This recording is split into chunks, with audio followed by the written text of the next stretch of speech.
Welcome to the first virtual dialogue by the UN Training Center in 2016 on the Compendium of Good Practices in Training for Gender Equality. I am Alicia Ziffer, the Training Program Coordinator of the UN Women Training Center. The Training Center is located in Santo Domingo and is dedicated to supporting the UN and other stakeholders to realize commitments to gender equality, women's empowerment, and women's rights through transformative training and learning. It aims to become the leading UN center that contributes through training for gender equality to building a society that respects and promotes human rights for all women and men. We are very fortunate today to have with us participants from various organizations, including the UN system, government, civil society, and academia, who are part of the UN Women Training Center's community of practice. We're also honored to be joined by 4 panelists representing 3 good practices from our compendium. These include Ms. Mehrinaz El-Awady, Director of the Center of Women at ESCWA, the United Nations Economic and Social Commission for Western Asia, Ms. Jane Kato-Wallace, Senior Program Officer at Promundo, Mr. Amit Singh, Country Representative of Agribusiness Systems International in India, and Dr. Jenn Williamson, Director of Gender Mainstreaming and Women's Empowerment at ACDI VOCA. Today's webinar will be moderated by Jenn El-Awady, a co-researcher and consultant on the Compendium of Good Practices. UN Women's Training Center's Community of Practice is an open platform of 1,600 experts, academics, and practitioners in training for gender equality. Virtual dialogues hosted by the Community of Practice are a mechanism for us as training practitioners to continually discuss, exchange, and share knowledge and lessons learned, and to nurture a community for collective learning across the world. This is the 7th virtual dialogue by the COP since 2012. Earlier this year, in April, the UN Women Training Center launched its Compendium of Good Practices in Training for Gender Equality. This is a landmark compilation offering in-depth information on 10 exemplary cases from around the world. As a significant research publication, it aims to make both an empirical and analytical contribution to the field of training for gender equality, especially in terms of identifying the characteristics of a good practice in this sphere. The objective of this virtual dialogue is to discuss the good practices featured in this Compendium of Good Practices, highlight important elements of good practices and lessons learned to inform the field of training for gender equality. Today's webinar attempts to offer a space for reflection that will support UN Women and our stakeholders to move towards ever more effective good practice in transformative training for gender equality worldwide. So I will now hand over to Ruya to begin moderating the session. Thank you very much. Thank you very much, Alicia. My name is Ruya El-Awady, and I'll be moderating the rest of the session. First, I'd like to speak a little bit about the webinar format today. This webinar is part of the 3-week virtual dialogue that has been taking place on the COP discussion forum. We remind you that this online discussion will continue during this week and the coming week. We hope you have been and will be able to participate and contribute your experiences and knowledge in the virtual dialogue discussion forum. Today's webinar will last approximately 1 hour and feature 5-minute presentations from our 4 panel members. These will be followed by a round of questions from our audience. Please remember that as an audience member, to participate, you can use the toolbar on the right side of the webinar platform marked questions at any time. I will be keeping an eye on these questions and will pose questions on your behalf to the panel members. Any questions that we cannot get to due to time constraints will be posted on the COP discussion forum. Our discussions today will be guided by 2 of the key questions that we established in the virtual dialogue's concept note. These are, what lessons learned have been drawn from training for gender equality practices? What challenges and opportunities? And secondly, what strategies can be used to strengthen training for gender equality? Today, to gain insight on these questions and learn more about 3 good practices that are featured in our compendium, we will turn to presentations by our panel members.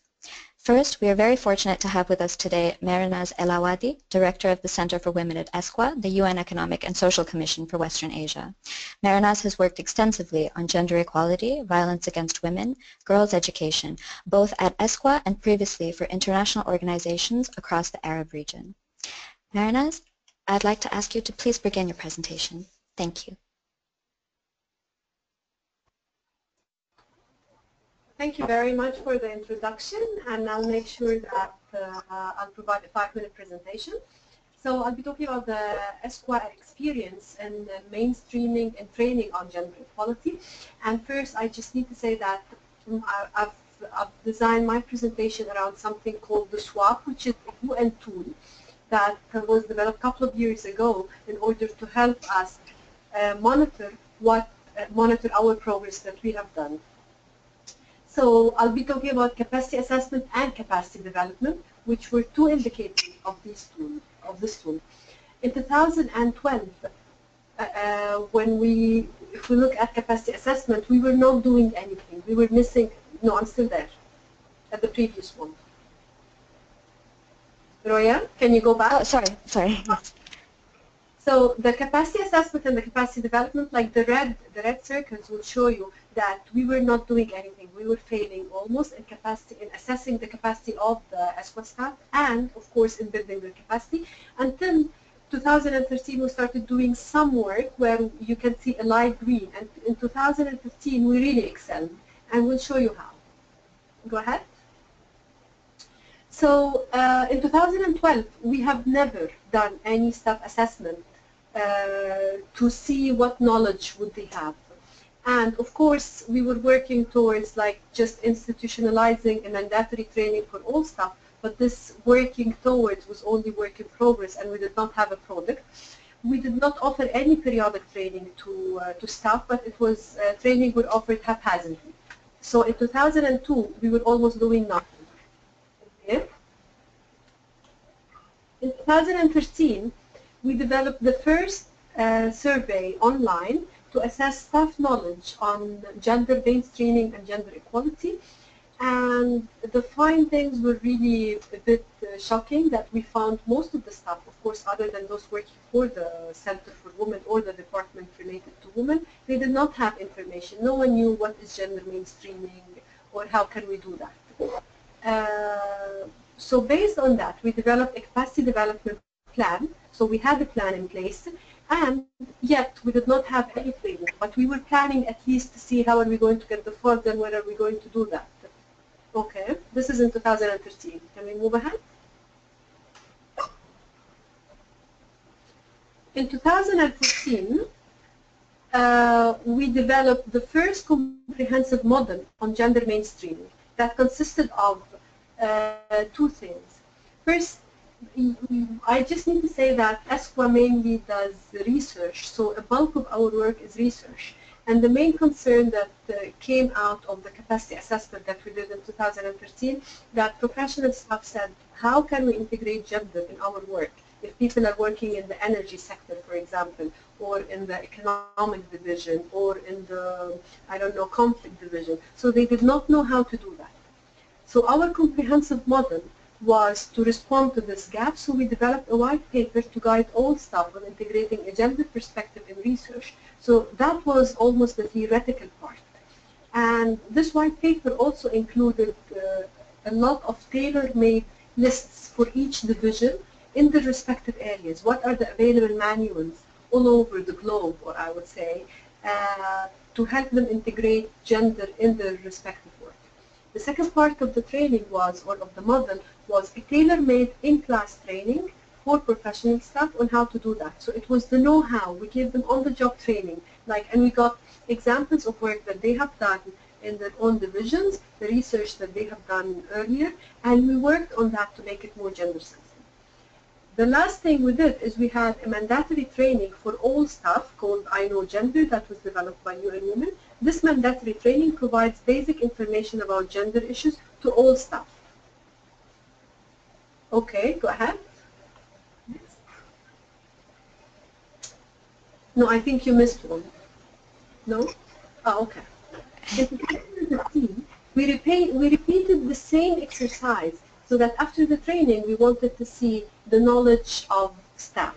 So we repeated the capacity assessment exercise that we've done in 2013, and here the results were really amazing. We found that the knowledge of people have increased, enhanced. People are aware of gender mainstreaming, even if it was a basic information. And we've also developed a tailor-made capacity assessment for gender focal points. Because in ESCWA we have a gender focal point in each division. So we did a separate assessment for those people because those are the key in each division that would help disseminate the information and play the role to liaise with the other concerns division. Next.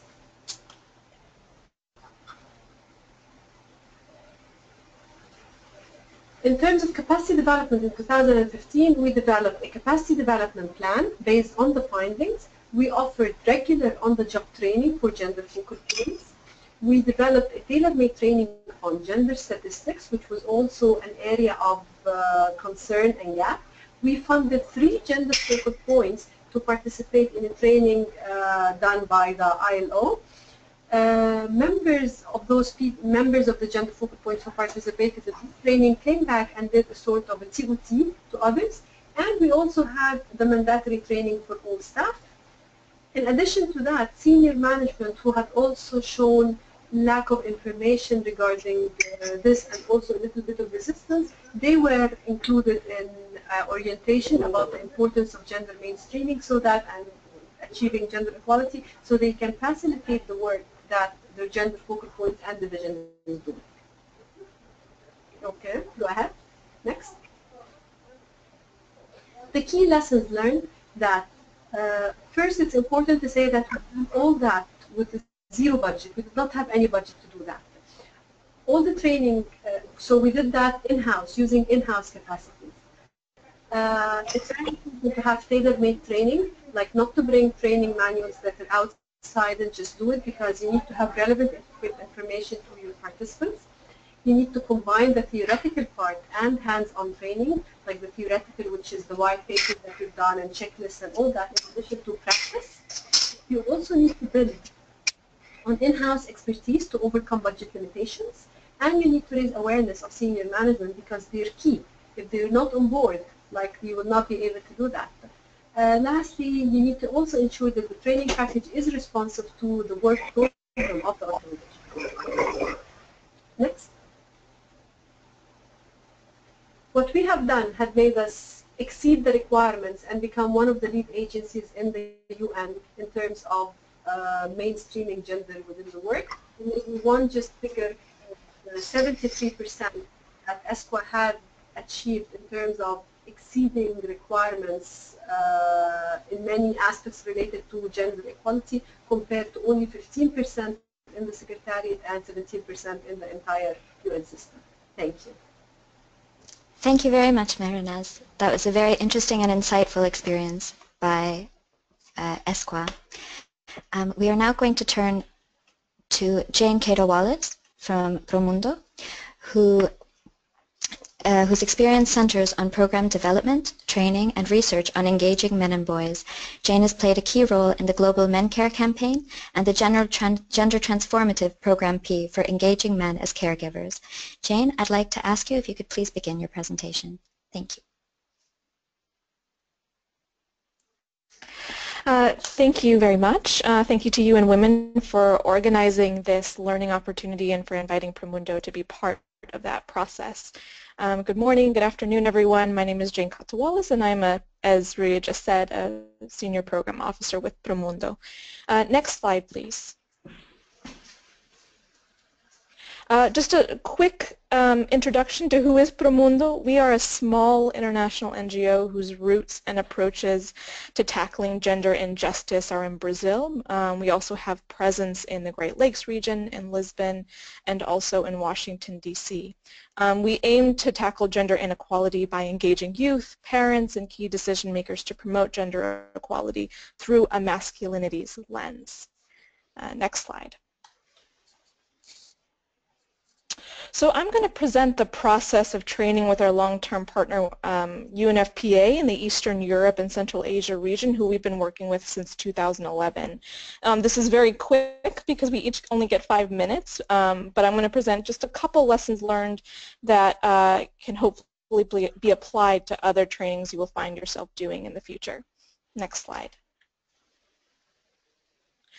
So to begin, we knew as Promundo that it had been about 2 years since the last training that we did with UNFPA in the Eastern Europe and Central Asia region and on engaging men and boys in gender transformative programming. And we wanted to better understand what had happened since that last training and how did they use the lessons learned, the awareness that they gained, and applied that to their strategic plans, to the ways in which they support their implementing partners, et cetera, et cetera.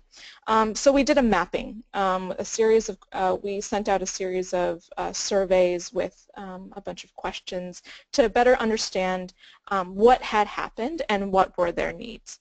And one of the things that came out was that there was a need from UNFPA and from their implementing partners that they wanted to take a broader look at how to engage men and boys from a gender transformative perspective and as allies within sexual and reproductive health and rights. They wanted to have a better understanding of the conceptual framework behind it and also share best practices that had occurred in the region. Next slide, please. So we defined our objectives, as you can see here, based on what we found from that mapping or assessment.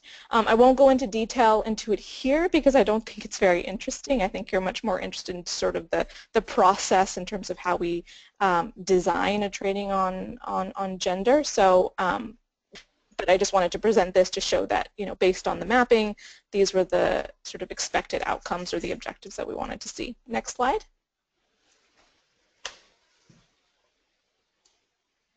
So gender trainings are different than other kinds of trainings that are out there because you are aiming to challenge systems of power by questioning the established social order of things. But how do you operationalize that, right? Simply presenting abstract concepts or boring your participants to death with 30-slide long PowerPoints isn't going to do it. That's why we aim to make learning personal, and we aim to do that by using the experiential learning cycle as kind of the model. So what is in the experiential learning cycle? Participants first learn by doing, by participating in a fun exercise or a role play. We often use activities from our program H or M manual. They then reflect on how that activity relates to their own experiences of gender. And then through that, they get new ideas about men's and women's roles and identities and how they're socially constructed and how they can be remade to become more equitable. At this point, we may do a kind of presentation that's short and to the point, that presents facts, figures, and evidence, and a presentation of theory. So that sort of deviates a little bit from the experiential learning cycle, but helps to reinforce some of the main learning and the reflection. And then participants are asked to apply this learning and new insight, either by developing a short work plan on how they will integrate a gender transformative perspective into existing work, and or how it could be made more personal by asking them to do perhaps a working or homework assignment so that they can so you can help to support them stepping outside of their gender boxes. This cycle is done multiple times a day as you present new ideas and concepts, and I know that perhaps some of this might sound a lot really familiar to those who have done gender trainings in the past, but I find that, you know, using the experiential learning cycle is helpful when you're trying to organize your thoughts and ideas and your agenda. Next slide, please. And I wanted to end and say that, you know, we try as Promundo as much as possible to avoid the deadly one-off gender trainings and work with our partners on developing long-term strategies to promote continued learning and exchange on gender transformative approaches and on engaging men and boys, but we are often faced with tight budgets. in UNFPA's case, in the Eastern Europe and Central Asia region, they were facing just that. So what we did was we developed, what we've done is we've supported the establishment of a network that is part of the Men Engage Alliance, a network of over 400 NGOs engaging men and boys. Through this regional network, we are, as Promundo, holding webinars. We're supporting and providing technical assistance on developing regional policy papers on men and caregiving, and establishing an internal website, the snapshot of which you can see here on this slide, for UNFPA country offices and implementing partners in the region.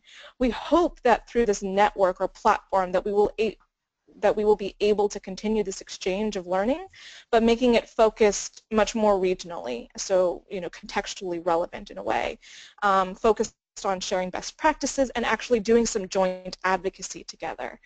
This model could be a good example for many of you who are working with partners who are constrained financially or resource-wise. Next slide. So, oh, that's the end. Thank you very much, and I look forward to the question and answer. Thank you very much, Jane, for your incredibly insightful presentation. It was very interesting to hear about the training cycle, just like it was very interesting to hear about ESCWA's experience. Before we move on to the next presentation, I'd just like to remind our listeners that you can ask questions to the presenters or any broad questions you may have on good practices in training for gender equality at any time using the questions tab. We really encourage this because this will be a good way to encourage debate during this webinar. So now we will turn to our final presentation. We're very lucky to have with us today Jenn Williamson and Amit Singh. Jenn is the Director of Gender Mainstreaming and Women's Empowerment at ACDI VOCA. As such, she is responsible for overseeing strategic gender initiatives. She is also Learning Coordinator for Women's Economic Empowerment within the USAID-funded project, Leveraging Economic Opportunities.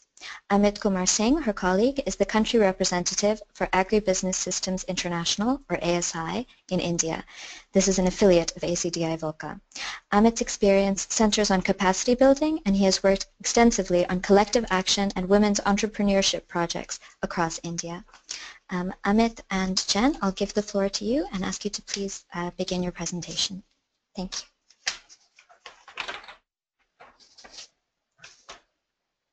Thank you very much, dear panelists and dignitaries. Thanks a lot for giving us a chance to present our case.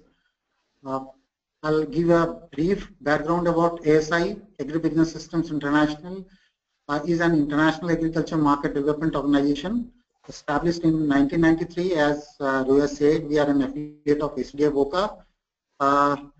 Having 50 years of experience expanding economic opportunities worldwide, and the case from which project the project selected was Sunehra, which means prosperous, which was funded by Bill and Melinda Gates Foundation.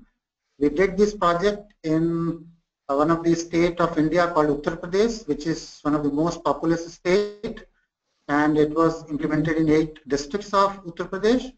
And we did this with the help of NGOs, private sector players.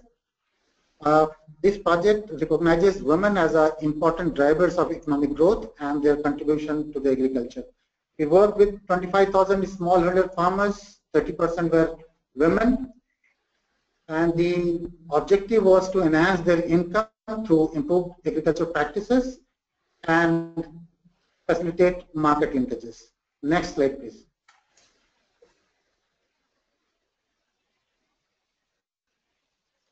Next slide. So what was the rationale of this gender rights and collective action?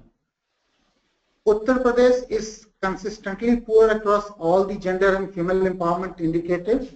This state is seeing an increasing number of extremely brutal attack on women. Although women contribute 60 to 65% of the farm labor, but they are just like a bonded labor, as they have either very little control over the economic resources or the income that accrue from the farm, or having no control at all. Our experience shows that they can be one of the best drivers of social change if they act collectively. Collective action facilitates aggregation, inclusion of small and marginal farmers, which is very difficult, where their produce is very small. And this also gives them a greater negotiation power to deal with the market actors. Next slide, please. So now the training overview. We started with a gender sensitization training for our staff, both at the field level as well as the senior level. Field staffs were imparted the skills to deal with the women farmers for smooth transformation of both technical and non-technical skills. A 6-day residential training on gender rights and collective action was given in a group of 23 to 25 women. So they moved 150 kilometers away from their home, which was not very easy because in this state women are not allowed to interact with the strangers. There are a lot of social taboos and a lot of foundation on women.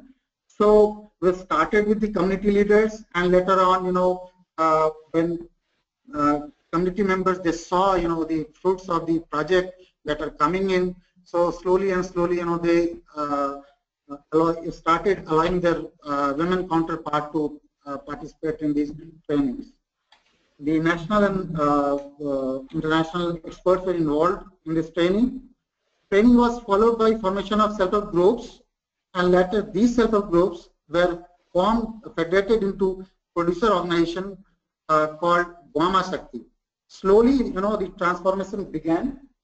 And as a result, women were increasingly recognized within the community and their household.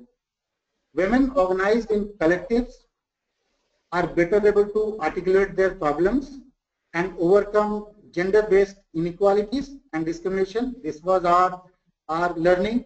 Hence, training was first given to leaders, and so that they get properly, proper skill to disseminate to their fellow members. Next slide. Over to Jenn. Thank you. So I'll speak a little bit about the training itself in a moment, but the overall outcomes of the trainings by doing it in this way are that the women who participated and who participated in the self-help groups had their awareness raised of gender equality issues. They better understood these issues and were able to become more vocal and assertive about the issues themselves.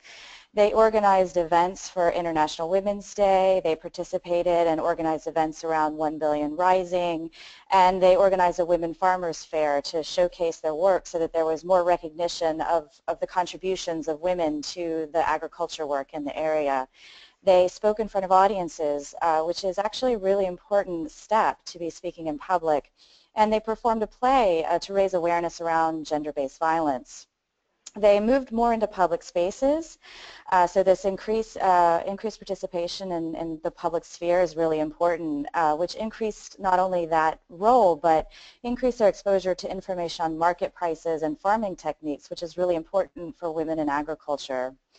The self-help groups and the groups that were formed developed into a federation, Vama Shakti, comprising 2,500 members, which is still ongoing. It's still thriving. And those identified issues that needed to be addressed in the community, so they've set up literacy centers and resource centers to continue to help other women. And then an important other aspect, which is a nod as well to Promundo's great work, because we agree that working with men is also an important component. But men have reported an increased awareness of women's rights and gender equality. And the project team has seen evidence of men participating in the caretaking, cooking, and taking care of children. So the increase of men's awareness of gender equality issues and the home work is also very important. Next slide, please. So the design of the training was really important, we think, to the outcomes that we've seen. Just as Promundo has mentioned, the way in which trainings are designed need to be participatory. This training was designed to engage participants as active agents in the constructive of this knowledge, not to be lectured at, not to be taught, from a theoretical standpoint, but to really actively participate as equals in the generation and learning of knowledge. There was a lot of personal reflection, a lot of building consciousness of power structures and gender norms from personal experience. So many of the activities asked them to analyze situations and concepts in their daily lives and in the community, and then explain what they thought and share their experiences with the group. It was very much locally based. The facilitators were local. Everything was designed to be relevant to their lives and their personal female experience so that they could identify with it and build on it. Practical examples were used to make theoretical ideas concrete. So I'm sure many people have seen examples like building the roots out of a tree and linking things in that way so that even theoretical ideas were made as concrete as possible. And then there was a deep awareness that we had various levels of literacy. So we made the training as accessible as possible to everyone.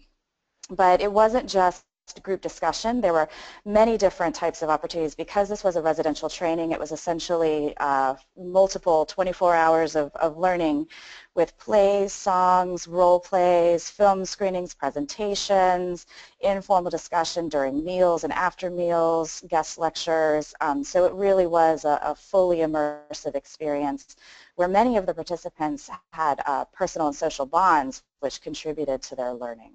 Next slide, please. So for us, a lot of the lessons learned included the fact that the facilitators needed to be local and have a very strong knowledge of the local context in order to facilitate those personal discussions. And included in that is that those facilitators needed to be able to facilitate well, adapt and respond, and not lecture. So to participate as an equal and promote that peer learning, so that the peer reflection, the personal reflection, promoted mutual understanding and mutual learning, that there was not a hierarchy, but that hierarchies were pulled down and not reinforced. The training site itself, especially in this context, needed to be safe, where women could feel safe and explore new ideas and build those relationships together. And as I mentioned, even the room setup needed to reinforce equality and reduce hierarchies. So people sitting at the same level, sharing together, feeling that everyone was on the same level. But that said, the site, being at the distance that it was and the length of the training, did pose some challenges. So there needed to be outreach to the community and to spouses to ensure that women could attend the training, that they could attend the training without repercussions.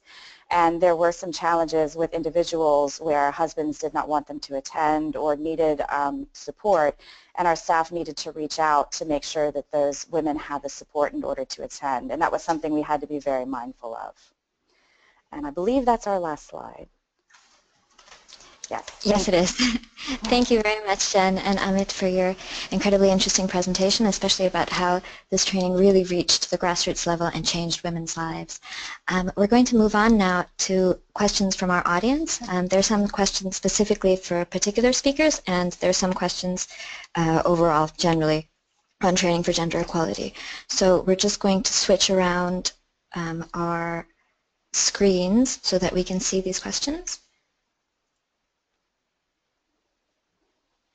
This may take 1 second.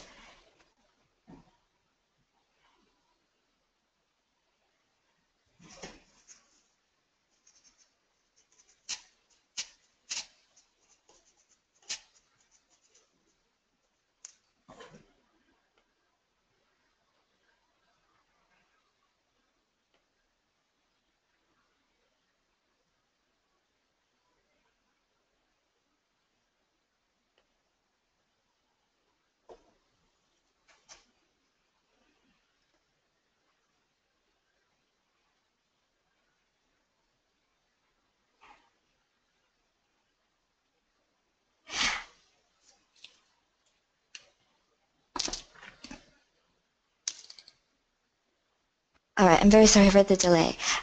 We're going to go through some of these questions since our listeners have given a lot of questions. We're just going to come through some, and we can begin maybe with Mehrinaz.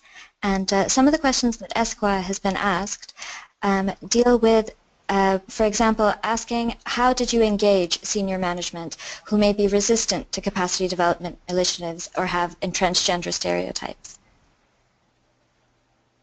You're starting by this question? Okay. Senior management had been engaged through several levels. First of all, one-to-one meetings, group meeting with all senior management, like all the directors and the executive secretary.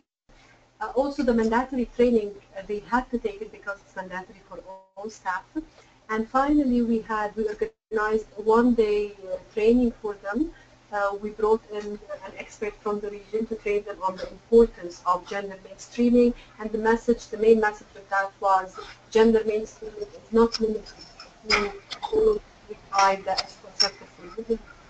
Quality is the ultimate goal of all divisions through the work that we do. Excellent.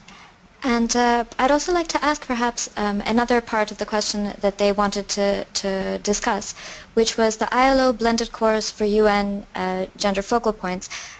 Did you send your gender focal points from ESCWA to the ILO to learn, or did they do the course remotely?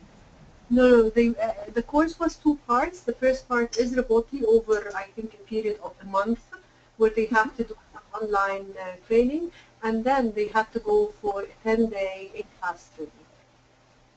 Excellent. Okay, thank you very much, Mehrinaz.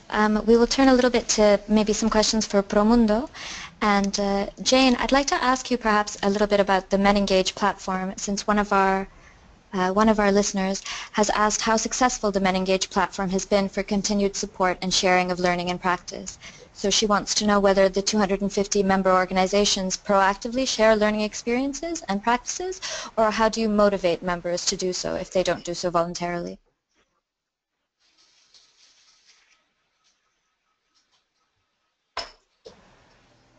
Thank you. Well, the MENengage Global Alliance is a global network of over 450 organizations, and that has at its head a sort of a general secretariat, a technical secretariat that facilitates communications around the various members, facilitates dialogue on accountability and women's rights, a particularly sensitive issue, an important issue when you're working on engaging men and boys from a feminist perspective. So what we developed and what we helped support within the region in Eastern Europe and Central Asia was a regional network that would then become a member of this global alliance. And so we are about to launch this platform actually in a few weeks, so I can't yet speak to how proactively we're going to be sharing and learning experiences within this regional platform. But at the global level, I think that since they've more formally sort of registered as an independent NGO, the Global MENengage Alliance has been extremely proactive in sharing lessons learned across different regions. Language has also been a challenge. So trying to create resources and webinars that are available in multiple languages that I think has helped the alliance or the network rather to really grow and evolve over time. Wonderful. Thank you so much, Jane. I'd like to turn now maybe to some of the questions for ASI, and this was one of the particularly exemplary features of this good practice, which we featured in the compendium. Amit and Jane, could you please talk a little bit more about what mixed methods you used to counter the low levels of literacy among participants to really reach out to them via training?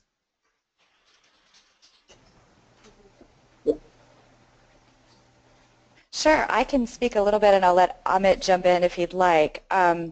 During these types of trainings, one of the things we want to be mindful of is using visuals. So as I mentioned, the tree exercise, but making sure that we have images that we use to represent the discussion.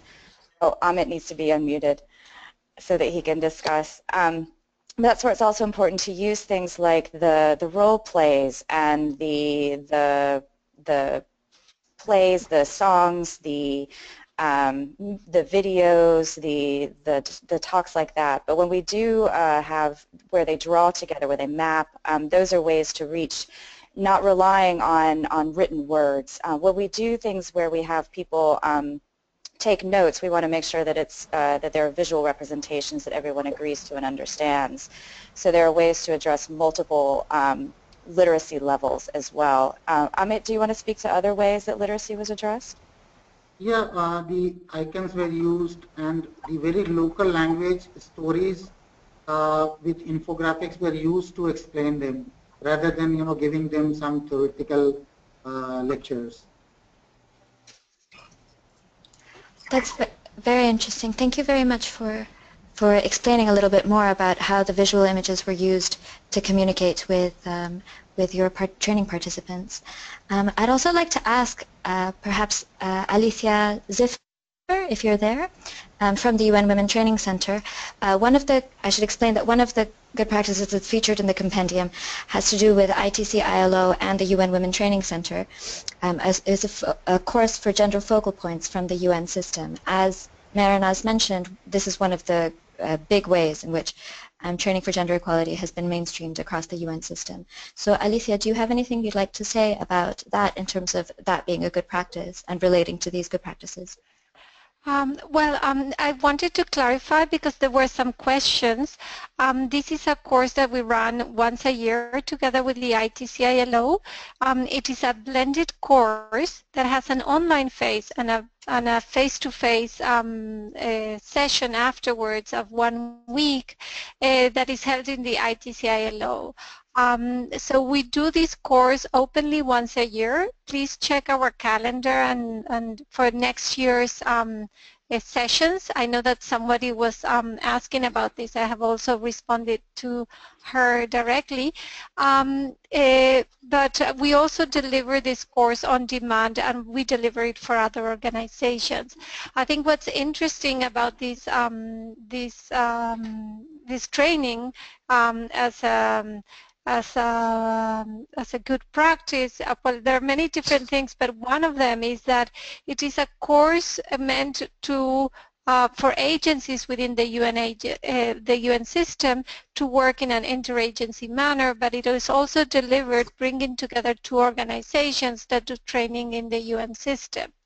And we also try to use the online learning modality to start preparations and to have a first part of the learning process so that we can then go more in depth in the face-to-face part, into more experiential, more reflective, because we have already covered some content that we needed.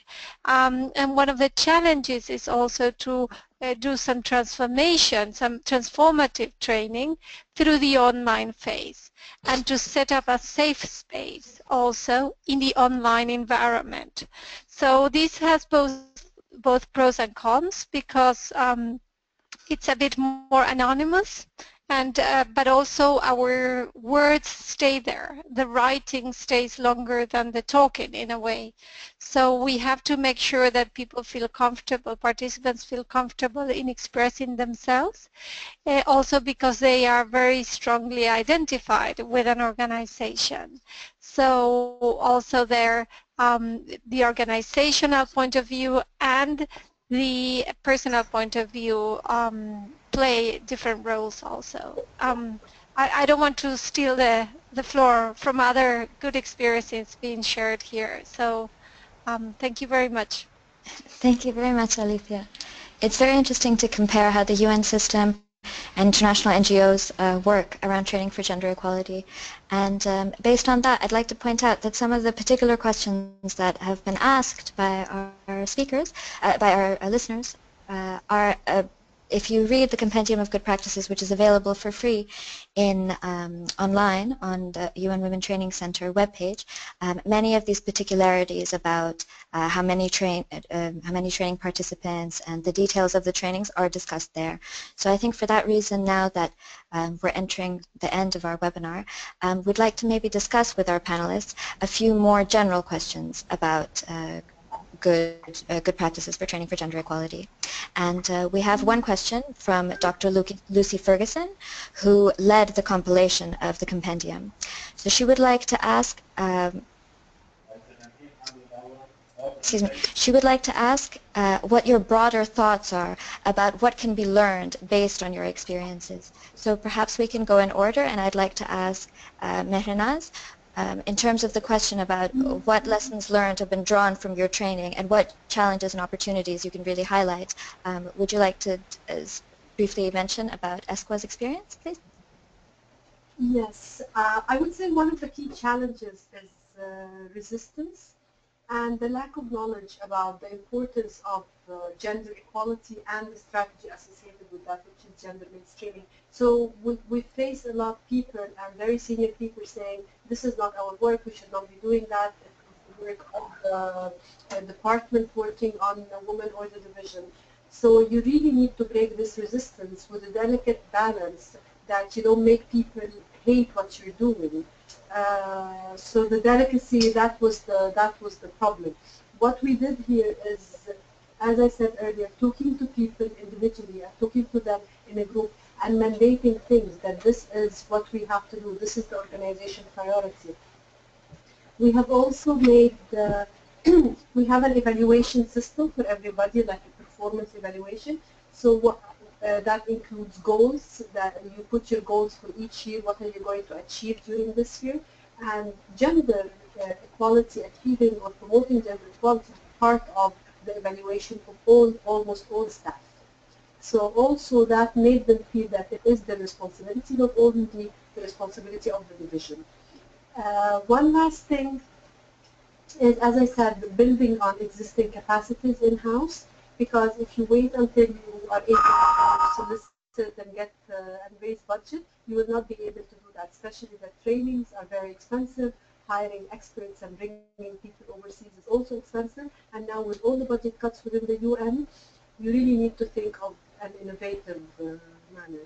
So building on the capacities of in-house, like bringing people from the Center for Women who are working on that and asking them to develop the training package, and also looking at others in other divisions. We found that there are gender experts, for example, one gender expert working in the economic division. So we thought of this as well. That's it. Excellent. Thank you very much, Mehrinaz. It's very interesting to hear about the experiences of ESCWA in terms of, especially in terms of training. I'd like to ask Jane, perhaps, what other strategies do you think, drawing on what Mehrinaz just said, can be used to strengthen training for gender equality in light of these challenges and opportunities that you faced?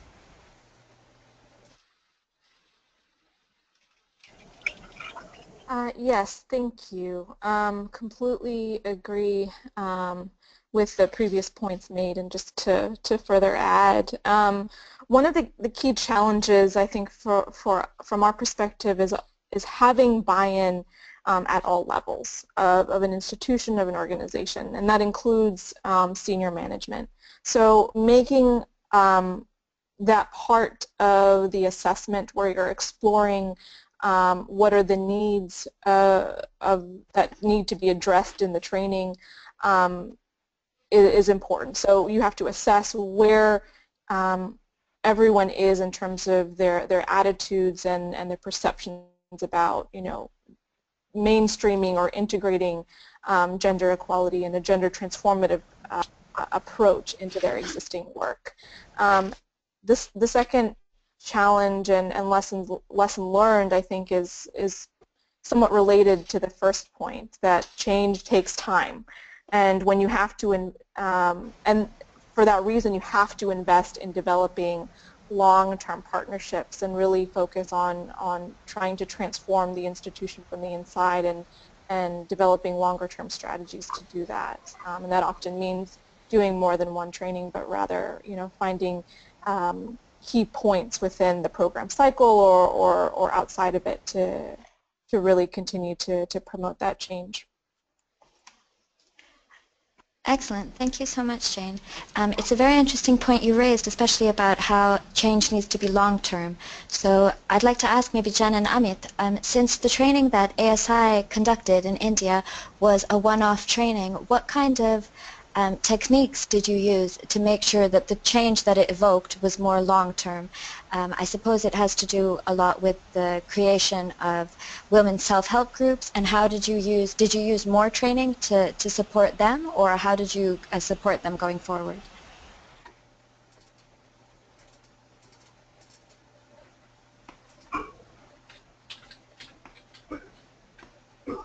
The self-help groups which we create, they run for a longer period of time, because when they come together, having a common understanding, having a common goal, and when you impart some knowledge, some skill to these groups, they sustain for a long.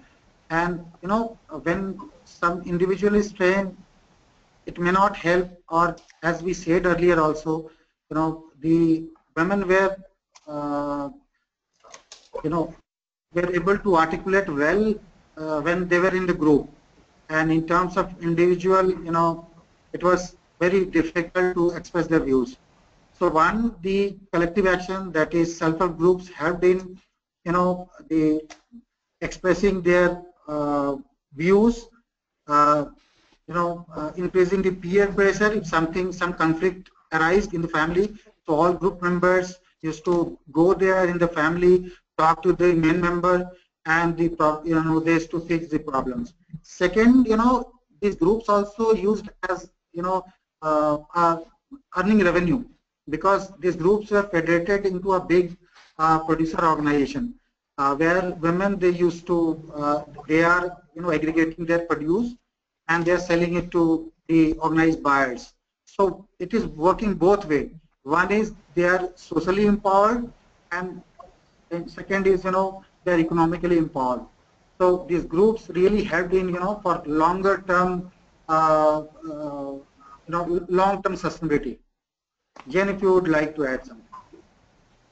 Well, I would agree that with all that's been said, the linking this to the long-term sustainability, to collective action, linking women to each other, as well as to the objectives of the project and the benefits to the community is really important. I think someone, maybe Promundo, mentioned the death of one-off trainings is a problem. So making sure that as we do these trainings that we know our audience, so the participants in the program versus staff, so that we help them connect the objectives of these trainings to the overall goals, as well as sustained engagement with these ideas and what's going to happen. So that's been part of the importance of these groups and these ongoing efforts, and what they've been able to achieve. But also knowing that if you train an individual and they don't have the ongoing support, then there's very little that they can do. And this is where that peer engagement with women as well as men is so important, so that they can reinforce and support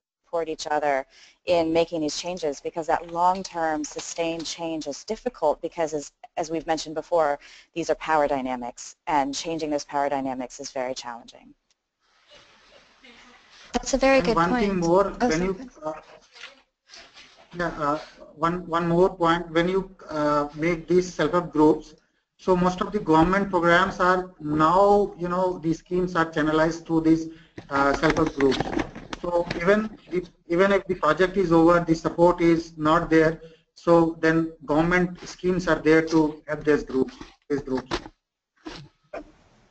That's very good. Thank you very much, all of you, for sharing your insights on this point. And perhaps as a penultimate question, we can ask a little bit about evaluations of training in the sense of long-term impact.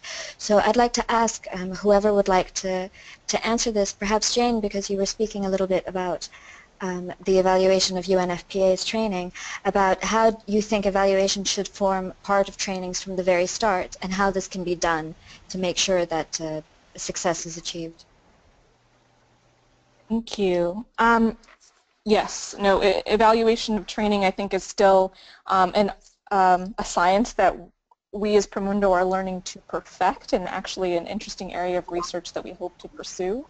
But I think before designing any kind of training in the evaluation, model that you want to follow, you have to determine, well, what kind of training are you going to do? In this webinar, we heard about 3 different kinds of trainings.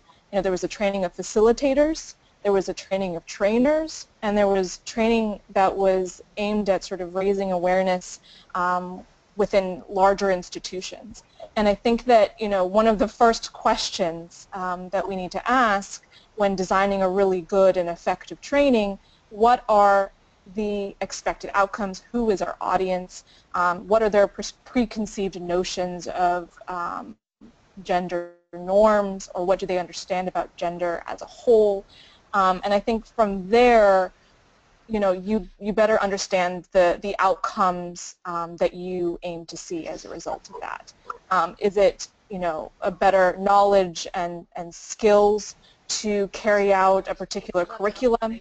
Is it much more about increasing the awareness of staff about how engaging men and boys for gender equality, for example, relates to their own existing programs and initiatives, or is it something else?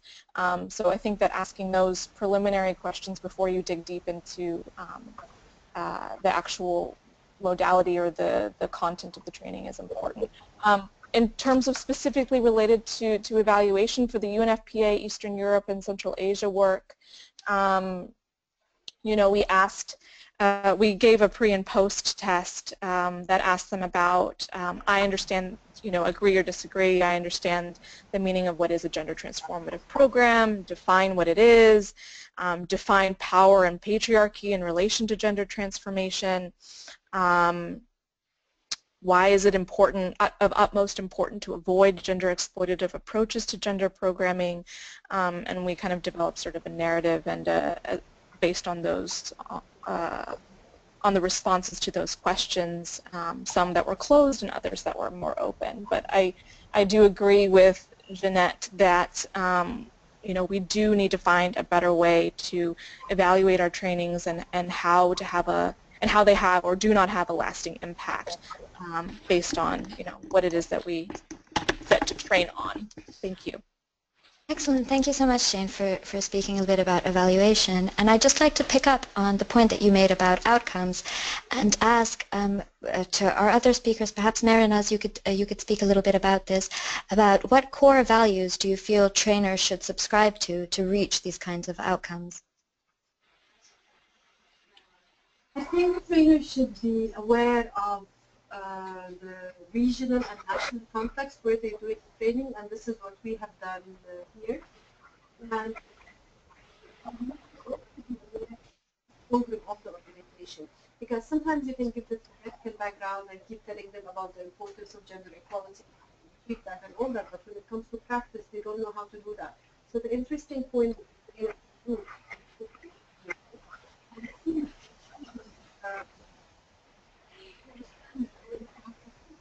how to transform what we have done. Does not take equality into account into a product that is sensitive. Very good. Thank you so much, Mehrinaz. We have a little bit of static when you're speaking, but you make a very, very good point. And maybe Jenn and Amit, you'd like to expand on these core values that you feel trainers should subscribe to in order to deliver truly transformative training for gender equality. Yeah, I agree with what has been said. Once again, it's very important as we're setting out to determine, to know exactly what we hope to achieve with these trainings. And that's going to be different depending on who our audience is and what level we're working at. So it's been very interesting to hear from different levels of organizations. Are we working at the institutional level, who is perhaps a donor or an implementer, versus are we working at the project participant level? Because those are going to have different training objectives and different core values that we seek to measure. And I like the point that Jeanette brought up of building measures of success together with training participants. And that can be very important too with the participatory learning. But we also do need to have our own idea of what success looks like. We want to have donors who understand and speak our language and understand what it is we're looking for or trying to achieve, as well as staff who can implement effectively because they understand why there's a link between gender equality and women's empowerment and, say, the space we work in, economic empowerment and agriculture. And that may look quite different when we're working with project participants, or at least use different terms, but the overall goals may be the same.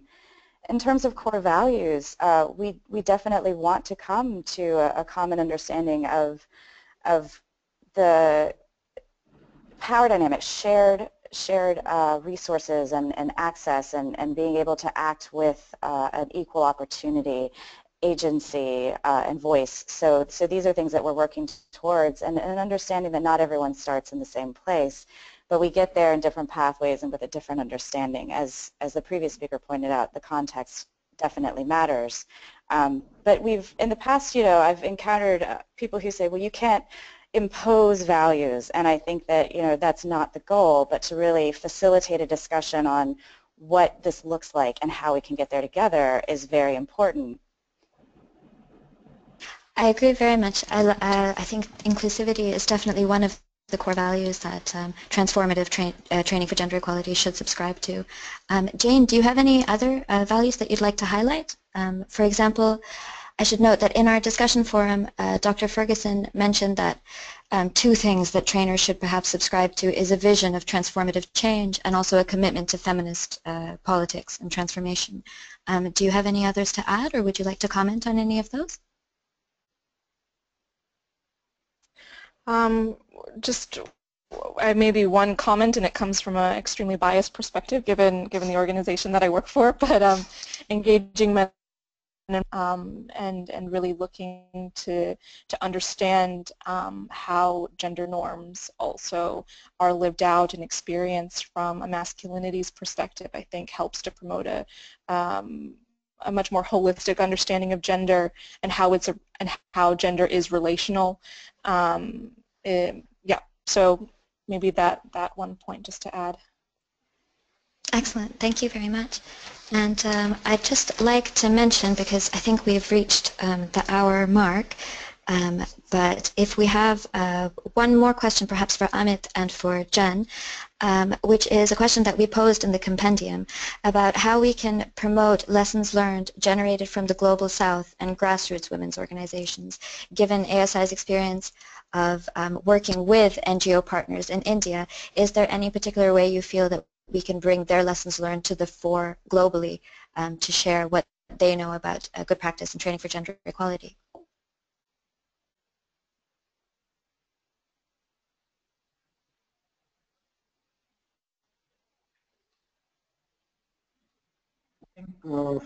We are working in many parts of India, and those are focused on, women, and gender is an integrated part of those projects. So yes, there are ways we can share the knowledge of these NGOs, the partners, and also the global knowledge. There should be some sharing platform where these grassroots NGOs can participate and exchange the knowledge. And one of the way I learned in the past was, there was a red shop where, all the practitioners, they came to one place, they stayed there for 10 days and they wrote their own story. So there are ways to exchange the ideas, the stories. Jen?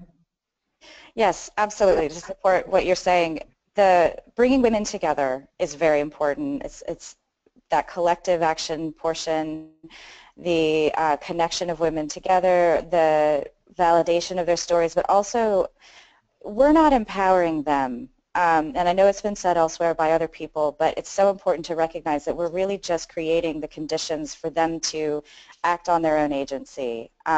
Women have been able to move forward with ideas and to create change in really significant ways in the Global South, and I think those are important lessons learned that we can bring elsewhere. So I think that's been an opportunity where we see collective action really works. Excellent. I'd also like to ask maybe, Mehrinaz, do you have any comments on this as you're from ESCWA's perspective? No, I think it's very interesting to see how us as UN agencies and people working in the sector and others and NGOs having the same perspective and the same challenges as well. So I don't really have anything to add here. Okay. Do you have anything to add in terms of how you feel that we can link practice, research, and theories around training for gender equality, especially as ESCWA is a research organization? How we can link what? Sorry, say again? How we can link research, practice, and theories around training for gender equality to create good practices. You have to go through the cycle. Like as I said, you have to start by identifying and making clear the theoretical background. And here I don't really mean like all the feminist theories and all that, but like why is it important and what's the mandate for that and where is it going to take us so that people will have an in-depth understanding. And then other step would be on the job, and then followed by the follow-up and the monitoring and evaluation. And we all said more on that side. So you can't really pick one of these and leave the other. We cannot focus only on hand training and leave the theoretical part. We cannot leave behind the monitoring and evaluation. They all have to go hand in hand. I agree. I think the Training Center very much believes that it is a holistic process for training for gender equality. Well, I'd like to thank you all very much for your contributions, all of our panelists, all of our listeners. We've, I think, really had a very interesting debate here today. And I'd just like to mention that the webinar has been recorded and it will be available to download and to access on the Training Center's Community of Practice webpage. And please remember that will be open until the 16th of September. So if you have any more questions, any more comments, any more issues you'd like to raise and discuss about good practices for training for gender equality or the particular practices in our compendium, you can do so there. And afterwards we will have a final report of the dialogue available on the COP platform for everyone to access. I'd also like to mention, just before we wrap up, that our next virtual dialogue will be held between the 3rd and 21st of October on theory of change and feminist pedagogies for training for gender equality. We hope you'll be able to join us for that discussion. And I'd like to thank again our esteemed panelists for their excellent contributions and presentations today, and our listeners for being with us and asking questions. And just to remind you that we will post the additional questions that you asked onto our COP discussion forum, and we ask that perhaps our speakers would also like to post their replies there later on. Well, thank you very much for your participation, and we hope to see you all on the virtual dialogue discussion forum. Thank you.